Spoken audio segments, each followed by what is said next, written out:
నమస్కారం. QK news morning bulletin కు స్వాగతం. తాజా వార్తలు మీకోసం.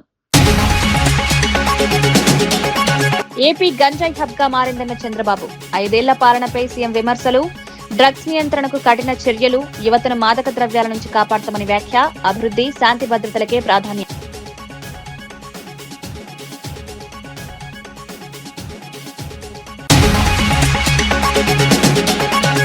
కాంగ్రెస్ పాలనపై కవిత విమర్శలు. హామీల అమలులో ప్రభుత్వ విఫలం. ప్రజా సమస్యలపై దృష్టి పెట్టాలని సూచన. ప్రజల కోసం బీఆర్ఎస్ పోరాటం కొనసాగిస్తుందని వ్యాఖ్య.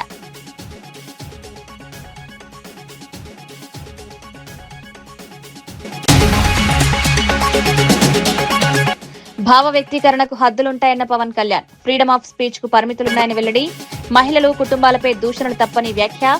సోషల్ మీడియాను బాధ్యతగా వినియోగించాలని సూచన. చట్టం ఉల్లంఘిస్తే కఠిన చర్యలు.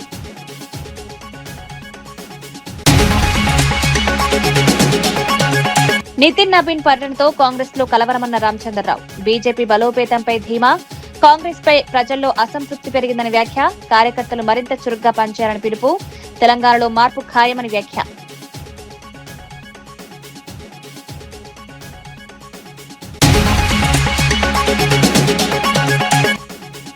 ఏపీ ఈఏపీ సెట్ ఫలితాలు విడుదల. ఇంజనీరింగ్ లో 1,28,000 మంది అర్హత. టాపర్లకు అభినందనలు తెలిపిన లోకేష్. ఉన్నత లక్ష్యాలతో ముందుకు సాగాలని సూచన. ఆంధ్రప్రదేశ్ ముఖ్యమంత్రి చంద్రబాబు నాయుడు గత 5 ఏళ్లలో రాష్ట్రం గంజాయి హబ్ గా మారిపోయిందని తీవ్ర విమర్శలు చేశారు. మాదక ద్రవ్యాల అక్రమ రవాణా పెరగడంతో పాటు విద్వేష రాజకీయాలు కూడా రాష్ట్రాన్ని వెనక్కి నెట్టాయని పేర్కొన్నారు. తనపై గతంలో జరిగిన క్లేమోర్ మైన్ల దాడిని గుర్తు చేసుకుంటూ హింసాత్మక రాజకీయాల వల్ల రాష్ట్రానికి తీవ్ర నష్టం జరిగిందన్నారు. అమరావతి రాజధాని అభివృద్ధిని కూడా కొందరు కావాలని అడ్డుకున్నారని ఆరోపించారు. ప్రస్తుతం రాష్ట్రాన్ని అభివృద్ధి దిశగా తీసుకెళ్లేందుకు ప్రభుత్వం కట్టుబడి పనిచేస్తోందన్నారు. మాదక ద్రవ్యాల నియంత్రణకు కఠిన చర్యలు తీసుకుంటామని, యువతను డ్రగ్స్ బారిన పడకుండా కాపాడేందుకు ప్రత్యేక కార్యాచరణ అమలు చేస్తామని వివరించారు. రాష్ట్రంలో శాంతి భద్రతలు, పెట్టుబడులు, అభివృద్ధికి ప్రాధాన్యమిస్తూ ముందుకు సాగుతున్నామని ముఖ్యమంత్రి స్పష్టం చేశారు.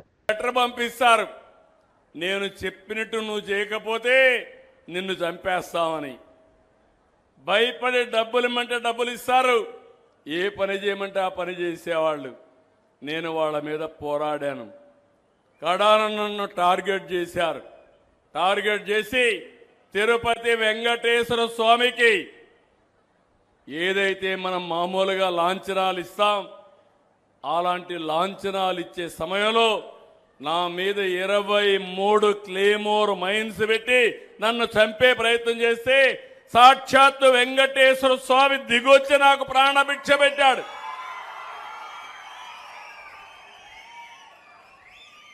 ఈరోజు గొడ్డలి పార్టీ చూస్తే రోజుకొక ఫేక్ న్యూస్, రోజుకొక విన్యాసం.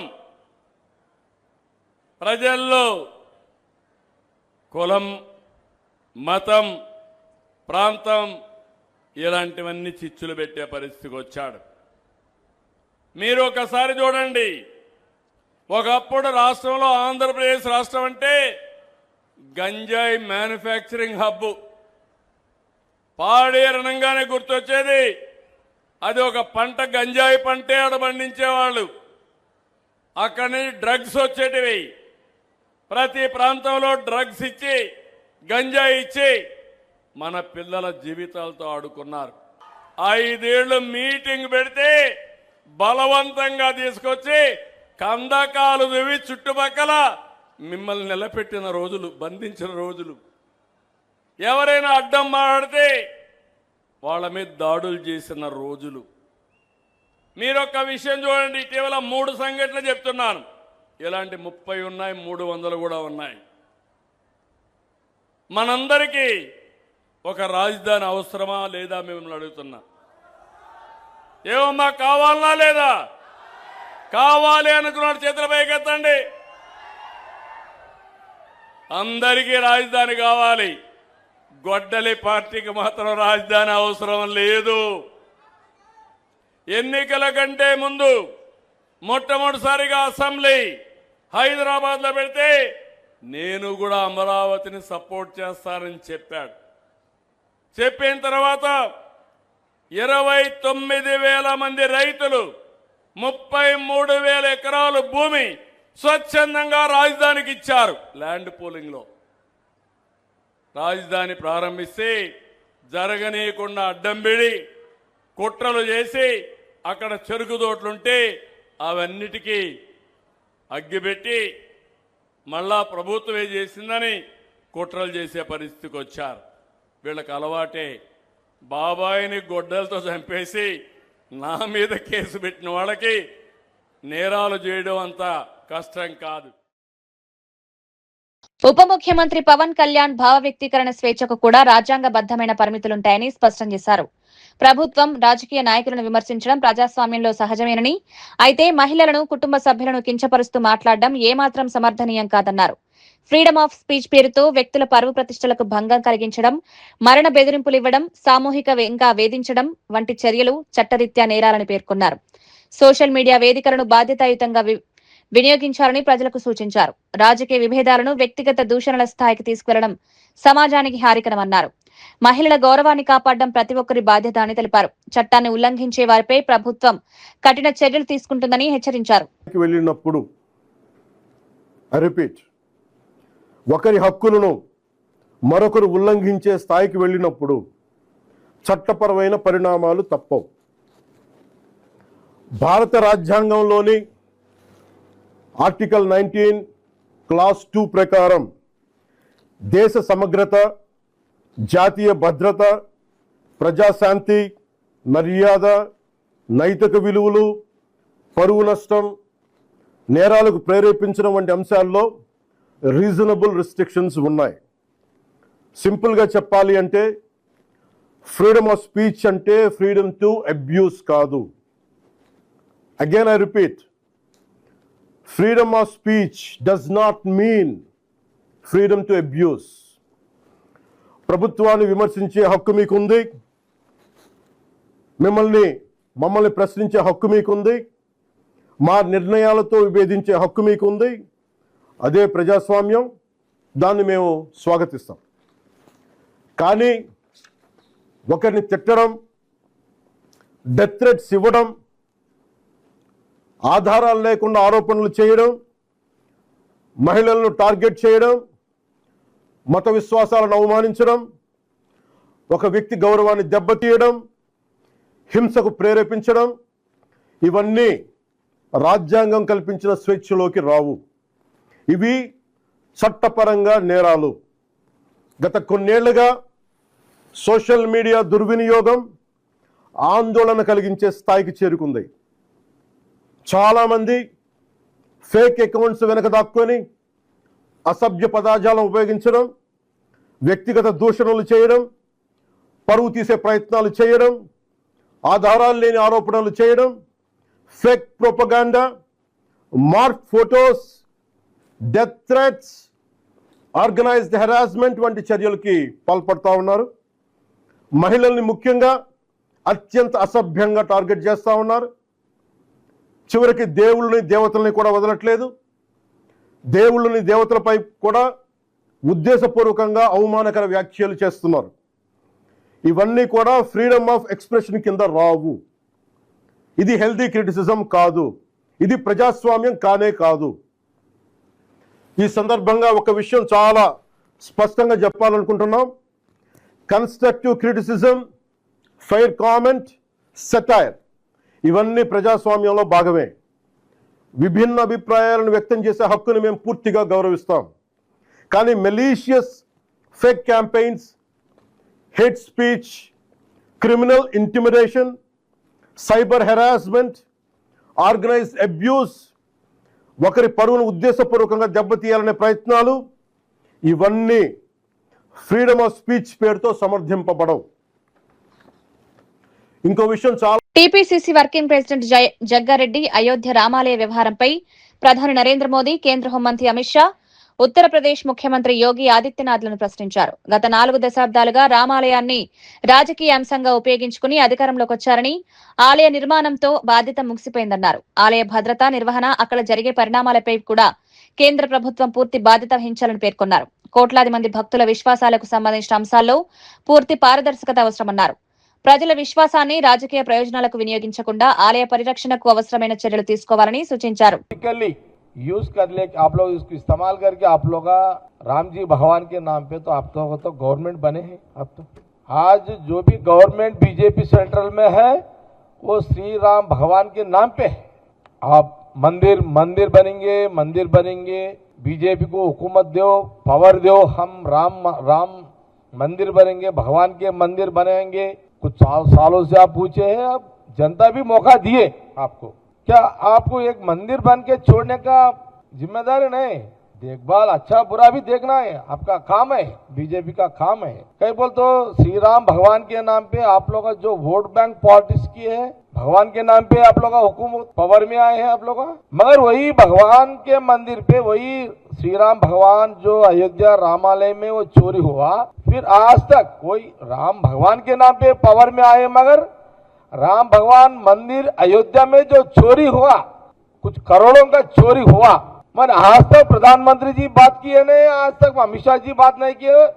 ठीक है, मुख्यमंत्री जी जो उत्तर प्रदेश के कुछ सीट कमेटी कुछ डाले, भाई हम ये बात बोले, हम पॉलिटिक्स नहीं कर रहे, हम सवाल पूछ रहे जनता के तरफ से। एक जिम्मेदारी प्राइम मिनिस्टर जिस दिन भगवान की राम अयोध्या में जो भगवान के मंदिर बनने के बाद उस दिन आप जो मंदिर पूजा करके शुरू किए, वो मंदिर शुरू जैसा किए उसका पब्लिसिटी आप लोगों ने लिए, सिर्फ अयोध्या राम मंदिर भगवान के नाम पे आप लोग पब्लिसिटी के लिए काम कर रहे हैं, मगर जो वहाँ जो బీఆర్ఎస్ అధ్యక్షురాలు కవిత కాంగ్రెస్ ప్రభుత్వంపై తీవ్ర స్థాయిలో విమర్శలు గుప్పించారు.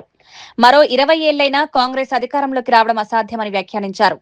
అధికారంలోకి వచ్చిన తర్వాత కూడా గత ప్రభుత్వాన్ని, పాత నాయకులను విమర్శించడం మానేసి ప్రజా సమస్యల పరిష్కారంపై దృష్టి పెట్టారని ప్రభుత్వానికి సూచించారు. ప్రజలకు ఇచ్చిన హామీల అమలులో కాంగ్రెస్ పూర్తిగా విఫలమైందని ఆరోపించారు. రాష్ట్రంలో రైతులు, యువత, మహిళలు ఎదుర్కొంటున్న సమస్యలపై ప్రభుత్వం స్పందించడం లేదన్నారు. ప్రజల ఆకాంక్షలకు అనుగుణంగా పాలన సాగకపోతే బీఆర్ఎస్ ప్రజల తరపున పోరాటాన్ని మరింత ఉధృతం చేస్తుందని స్పష్టం చేశారు. సమస్యలు పూర్తిగా పరిష్కారం అయ్యే వరకు తమ ఉద్యమం కొనసాగుతుందన్నారు. ప్రభుత్వ వైఫల్యాలను ప్రజల్లోకి తీసుకువెళ్లి నిజాలను వెల్లడిస్తామని కవిత పేర్కొన్నారు. ప్రజల ప్రయోజనాల కోసం తమ పార్టీ ఎల్లప్పుడూ పోరాడుతుందని, అధికారాన్ని కాక ప్రజా సంక్షేమాన్ని లక్ష్యంగా పెట్టుకుని ముందుకు సాగుతామని స్పష్టం చేశారు. మూసి ప్రక్షాళన చేస్తా, మెట్రో ఆ ప్రాజెక్ట్ చేస్తా అని మీరు మాట్లాడడం తెలంగాణ ప్రజలందరూ కూడా గమనిస్తూ ఉన్నారు. ఖచ్చితంగా మిమ్మల్ని ప్రశ్నిస్తారు. మీరు మళ్ళీ కాదు కదా ఇంక 20 ఏళ్ళైనా కూడా అధికారంలోకి వచ్చే ప్రసక్తి లేదు. ఎందుకంటే ఇవాళ రాష్ట్రంలో ప్రశ్నించడానికి ఒక కొత్త రాజకీయ శక్తి వచ్చింది. వేరే ప్రతిపక్షాల్లాగా ప్రజలెటన్నా పోని అని చెప్పి మేము ఇంట్లో ఉండలేము. రోజుకొక అంశం తీసుకుంటున్నాం, రోజుకొకరి ఇష్యూ తీసుకుంటున్నాం. పరిష్కారం అయ్యేంత వరకు కూడా పోరాడుతూ ఉన్నాం. ఇక ముందు కూడా మిమ్మల్ని ఖచ్చితంగా నిలదీస్తాం. మీరు ఇంకా కూడా పాత నాయకుల్ని తిట్టుకుంటా, పాత గవర్నమెంట్ని తిట్టుకుంటా టైంపాస్ చేయడం కాదు. ఏవైతే గ్యారెంటీలు ఇచ్చిండ్రో, ఇండ్లు ఇస్తామన్నారు, పెన్షన్లు ఇస్తామన్నారు, అవన్నీ ఇవ్వండి. ప్రజలకు మేలు చేయండి, ప్రజలకు పనికొచ్చే పని చేయండి. లేకపోతే మాత్రం తెలంగాణ రక్షణ సేన మిమ్మల్ని నిరంతరం ప్రశ్నిస్తూనే ఉంటుంది. Thank you. జై తెలంగాణ. టీఆర్ఎస్ పార్టీ పేరు మార్పుపై ఏసీకి అభ్యంతరాలు వెలువెత్తుతున్నాయి.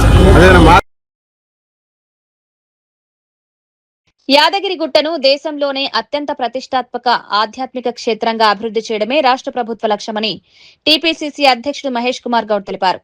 యాదగిరిగుట్టను మహా సంస్థానంగా తీర్చిదిద్దేందుకు ప్రభుత్వ ప్రత్యేక ప్రణాళికతో ముందుకు సాగుతోందన్నారు. ఆలయ అభివృద్ధిలో ప్రాంతీయ విభేదాలకు తావులేదని, తెలంగాణ ప్రజల ఆధ్యాత్మిక విశ్వాసానికి ప్రతీకగా నిలిచిన ఈ క్షేత్రాన్ని దేశవ్యాప్తంగా గుర్తింపు పొందేలా అభివృద్ధి చేస్తామన్నారు. యాత్రికులకు అత్యాధునిక సౌకర్యాలు కల్పించడంతో పాటు మౌలిక వసతులను మరింత మెరుగుపరుస్తామని పేర్కొన్నారు. భక్తులకు ఆధ్యాత్మిక అనుభూతితో పాటు సౌకర్యవంతమైన దర్శనం కల్పించే దిశగా ప్రభుత్వం చర్యలు తీసుకుంటోందన్నారు. దాన్ని రాజకీయ కోణంలో చూడాల్సిన అవసరం లేదని నేను అనుకుంటాను.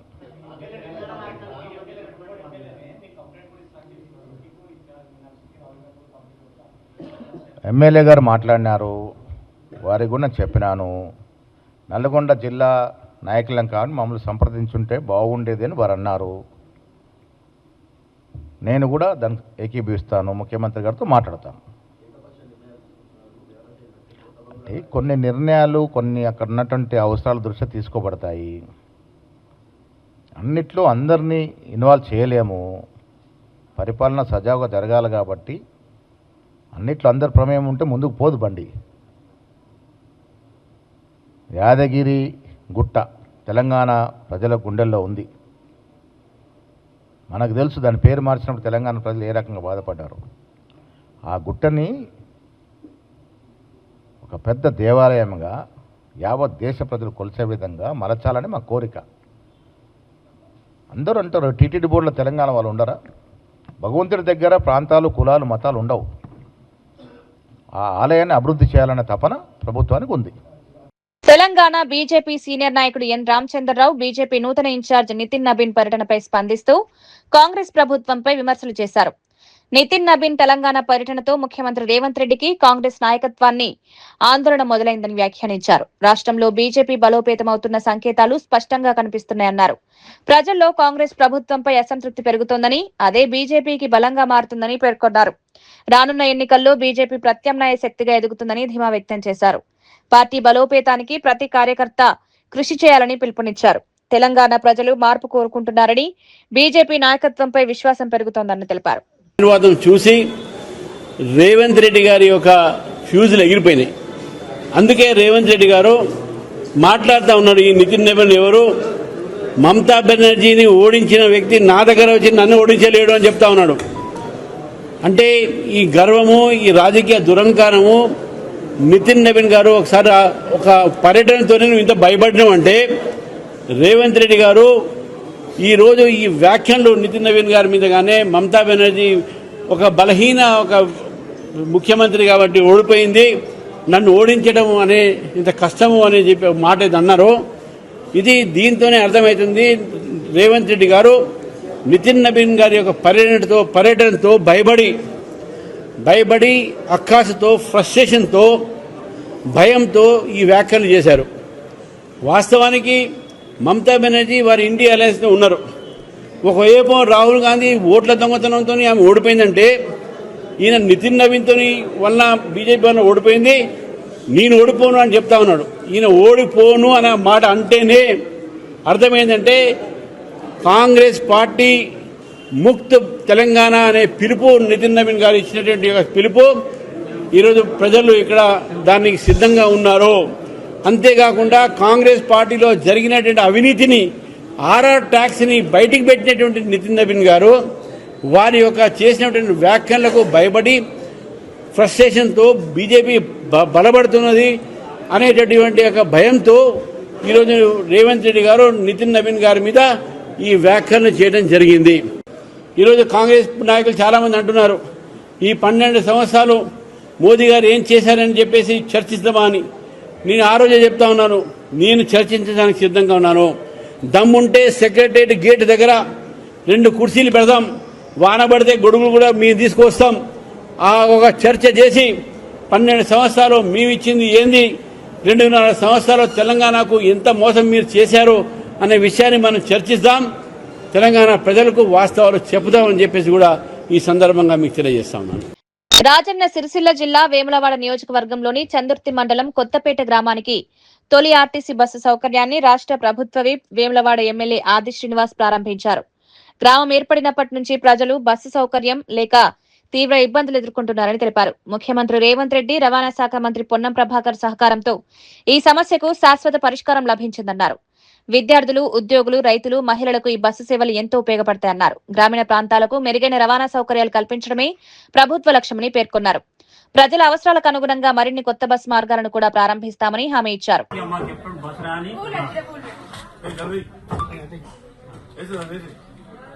ఇప్పుడు రాంగే వంటివి ఎప్పటి నీకు జీవితంలో నా జీవితంలో చూడాలనుకున్నాయి బాస్ ఇక్కడ ఊరికి ఇప్పుడు ఎన్నేళ్ళు ఉంటాయి నీకు? 85 ఏళ్ళు ఉంటాయి. 85 ఏళ్ళ వయసుకి ఇప్పుడు ఈ ఊరికి అందుకే నీ చేతితో తిరుగుతున్నా చేయడం మంచిగా వచ్చి కత్తెర పచ్చి పట్టుకో, చేతికి ఇబ్బంది పెద్ద మనిషి కదా.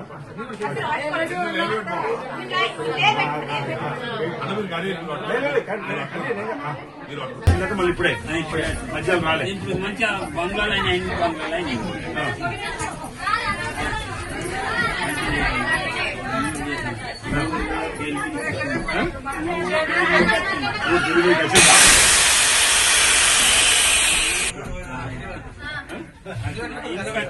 మీదకి వచ్చింది. ఇల్లు కట్టుకున్నాయి, బంగ్లాలు అయినాయి. ముందు అన్ని గుడిసెలేనా, గుడిసెలేనా మంచిగా అయినాయి. మంచిగా తెలి మీదకి వచ్చింది. ఇప్పుడు నచ్చినా కానీ సరే అన్న తట్టుకున్నారు అప్పుడు అన్ని గుడిసెలు మంచిగా, రోడ్లు కూడా మంచిగా లేకుండా ఏం మంచిగా బడి సాయం మాట్లాడు ఆయన మీద కూడా ఆయన బడి సాయం చేసేప్పటికీ ఇంత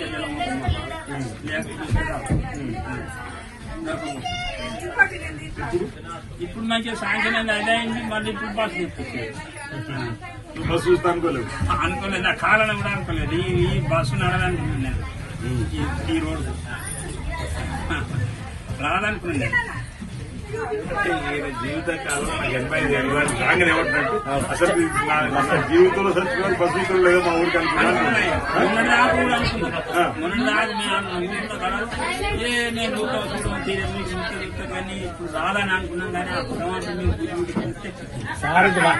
మంగళవారం చెప్పండి, వారం రోజుల లోపల రావాలి బస్సు. మీ ఊళ్ళంతా వచ్చినప్పుడు అడిగింది ఎప్పుడైనా బస్సు ఆలోచన మీకు రావాలని చెప్పగానే వారం రోజులు బస్సు నిన్న మంగళవారం ఈ ఊరికి ఇదివరకే మొదటి నుంచి బస్సు ఇప్పుడు చాలా ఎత్తు కాబట్టి మీరే రమ్మంటే మీరే వచ్చి రేవంత్ రెడ్డి సర్కార్ తిన్నంత బరాబర్ రేవంత్ రెడ్డి చూసినావా? టీవీలో చూస్తున్నావా?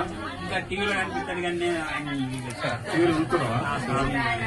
ఆయన చూసిన పనులు మంచిగా వస్తున్నాయి. ఇందిరా మీద ఇచ్చేయండు, 200 విద్యుత్ కరెంట్ ఉచిత ఫ్రీ ఇచ్చేయండు. ఇప్పుడు కరెంట్ బిల్ బంద్ చేసి కడతలేదు కదా, కడతారా? మన ఇంద్రబాబు వచ్చినాక రైతుల రుణమాఫీ 2 లక్షల రూపాయలు అందరికి అయినాయి కదా, రుణమాఫీ కూడా అయిపోయింది. కరెంట్ బిల్ కడతలేవు. మరి ఇందిరా మిల్లు ఎవరికి? ఇందిరా మిల్లు వచ్చినాయి 18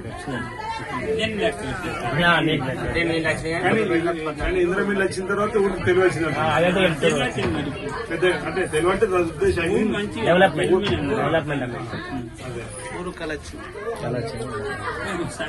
మా మనవరాలు పేరు వచ్చింది, దాని ఒక ఇల్లు రాలేదు మా మనవరాలు. తెలంగాణ కార్మిక శాఖ మంత్రి వివేక్ వెంకటస్వామి సిగాచి పరిశ్రమ ప్రమాద బాధిత కుటుంబాలకు న్యాయం జరిగే వరకు ప్రభుత్వం వెనక్కి తగ్గదని స్పష్టం చేశారు. ప్రమాదంలో ప్రాణాలు కోల్పోయిన వారి కుటుంబాలకు మిగిలిన పరిహారాన్ని చెల్లించేలా సిగాచి ఇండస్ట్రీస్ యాజమాన్యాన్ని మరోసారి పిలిపించి చర్చిస్తామన్నారు.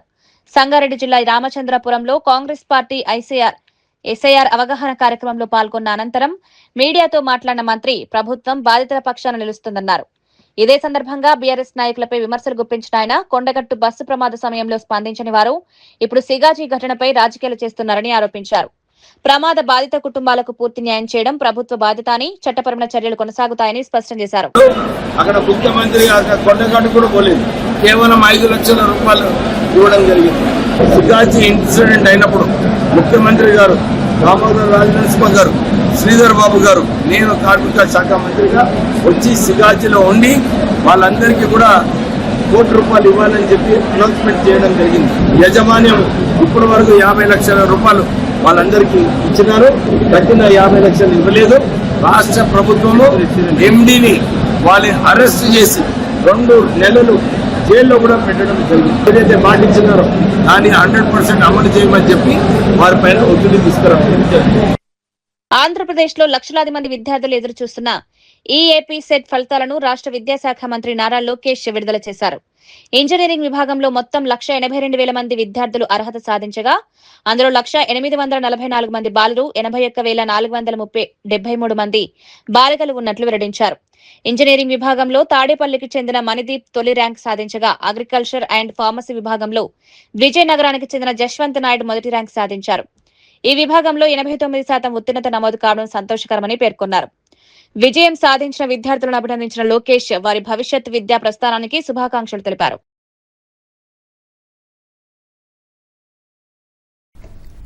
ఈ ఎంసెట్ మొత్తం ఇంజనీరింగ్ స్ట్రీమ్ లో 2,76,572 మంది అప్లై చేశారు. 2,58,545 మంది ఎగ్జామ్ రాశారు. ఎగ్జామ్స్ రాసిన వాళ్ళు 1,82,317 మంది పాస్ అయ్యారు, క్వాలిఫై అయ్యారు. 70.52%.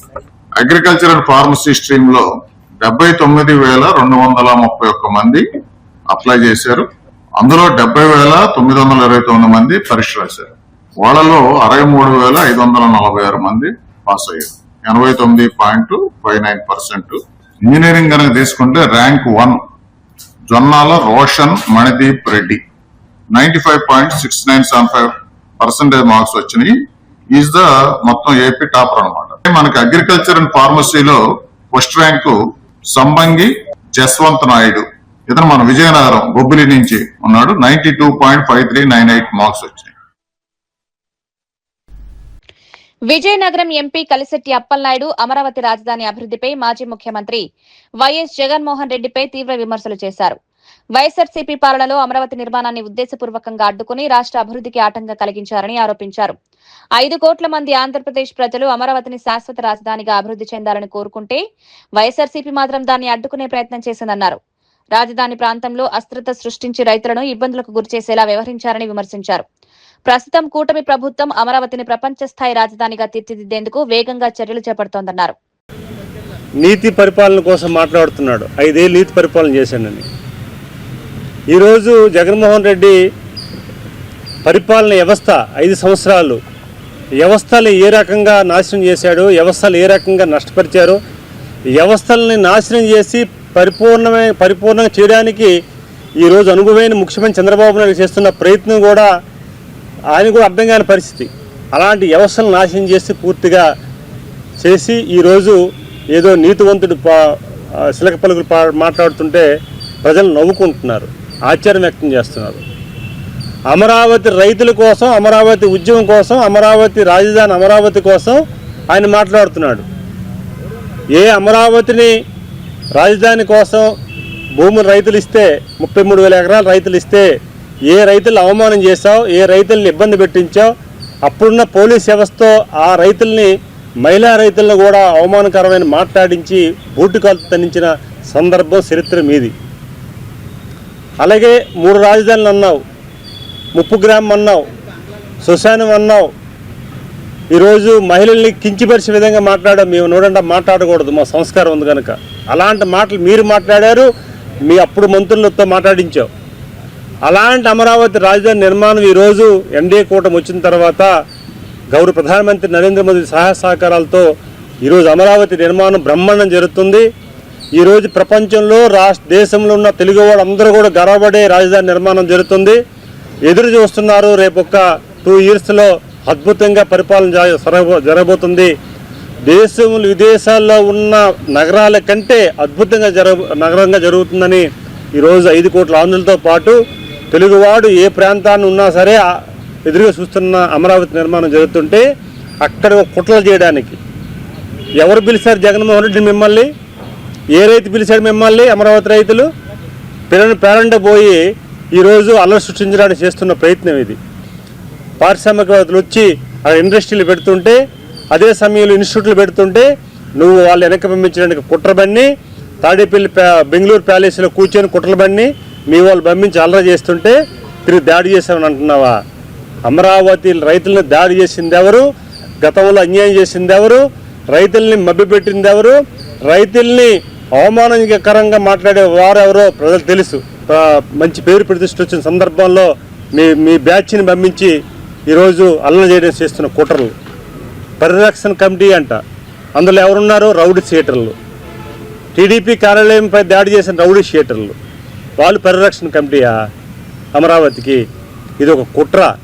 ఈరోజు తాడేపల్లి ప్యాలెస్లో మాట్లాడుతుంటే చాలా మంది నవ్వుకుంటున్నారు జనం. మరిన్ని వార్తలతో మళ్ళీ కలుద్దాం. నమస్కారం.